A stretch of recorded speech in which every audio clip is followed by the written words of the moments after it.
दादी जी का अंत तक भी मुरली मिस नहीं हुई, जब तक ये कॉन्शियस नहीं। लास्ट के कुछ समय तक जो अहमदाबाद में कॉन्शियस ने मतलब यानी हॉस्पिटल में रहना पड़ा, उसका मुझे मालूम नहीं क्योंकि मैं थी नहीं वहाँ पर।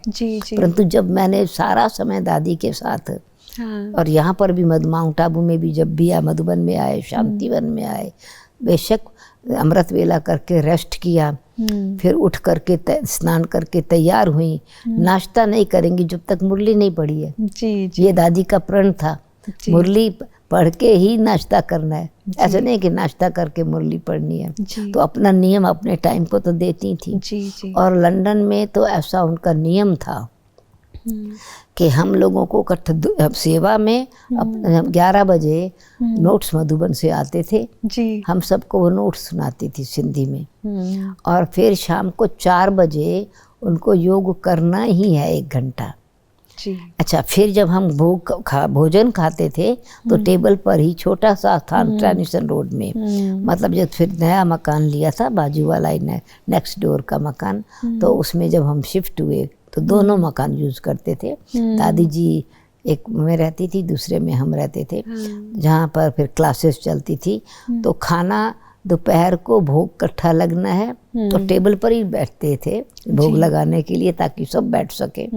और फिर भोजन में इकट्ठा खाना है और उसके बाद कुछ रू रिहान करनी है ज़रूर। तो इस प्रकार से अब दूसरे को टाइम देना माना अपने आप को टाइम देना। शाम को विदेशियों के साथ जो रू रिहान करना शुरू किया, अभी हम कहते हैं वर्कशॉप हम बोलते हैं, अथवा हम क्लासेस बोलते हैं, सेमिनार की तरह बोलते हैं।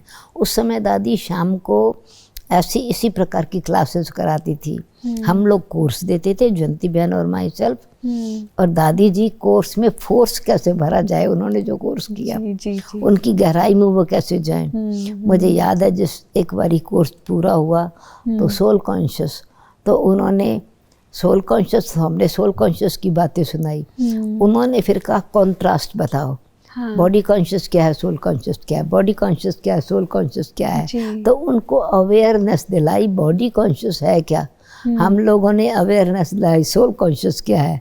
फिर उन्होंने बताया ताकि ये जानकारी होने से वो फिर सोल कॉन्शियस जल्दी हो सकेंगे। वो फिर हमने बाद में एक चार्ट बनाया बॉडी कॉन्शियस सोल कॉन्शियस। इसी प्रकार से मुरलियों की कोई बात होती थी तो वो फिर उसकी लिस्ट बनवाती थी, फिर क्लास कराती थी, सबको अच्छा लगता था।